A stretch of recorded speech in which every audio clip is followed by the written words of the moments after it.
Good morning, students.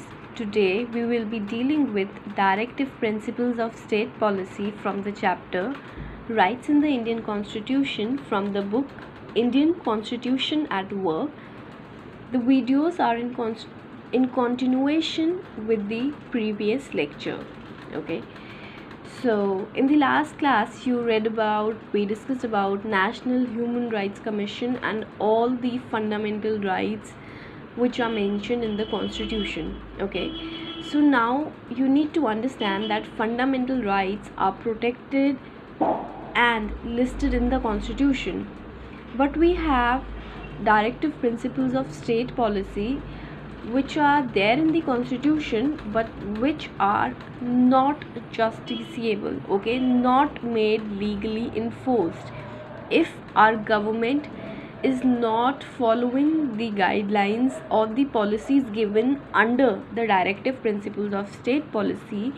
When we are saying it is non-justiciable, it means that one cannot move to court, okay, one cannot go to the court and say that our government is not following directive principles of state policy. It means it is up to the government, okay, they want to bring in the directives of the DPSP, this is also called DPSP, or not, and this is mentioned in part 4 of the Constitution. Now let us study about this.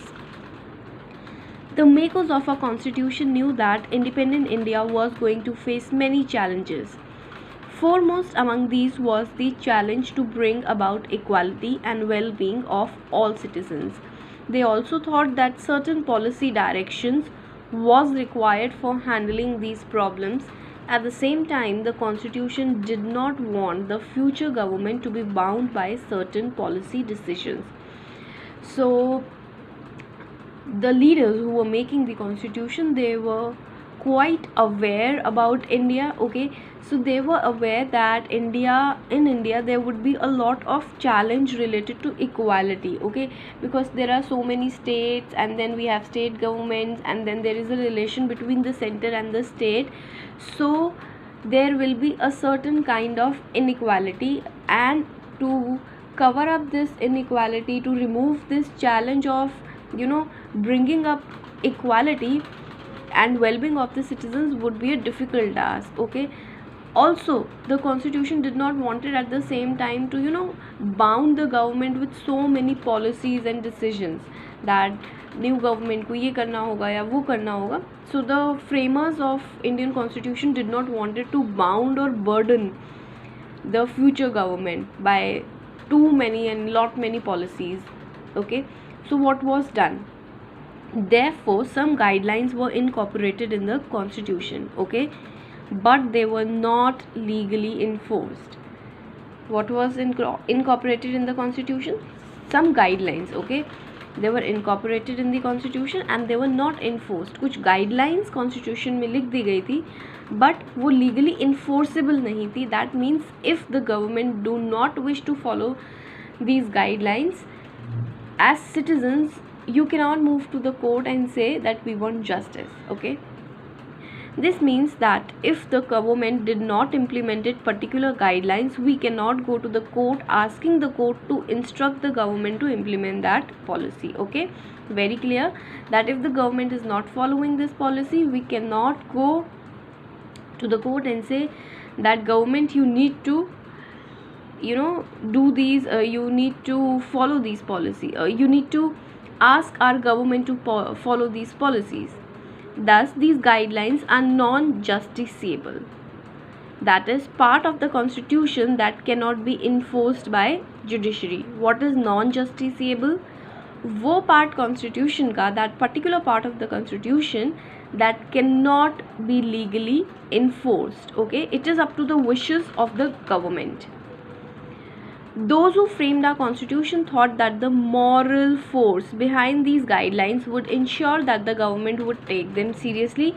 Besides, they expected that the people would also hold the government responsible for implementing these directives. So, a separate list of policy guidelines is included in the Constitution.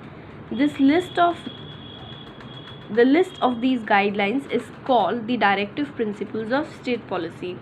Now, when the framers of our constitution were framing the constitution, they thought that it is better that they are non-justiciable. And then you might have a question as a political science student, ma'am, if something is not justiciable, so why would our government do any positive thing for us?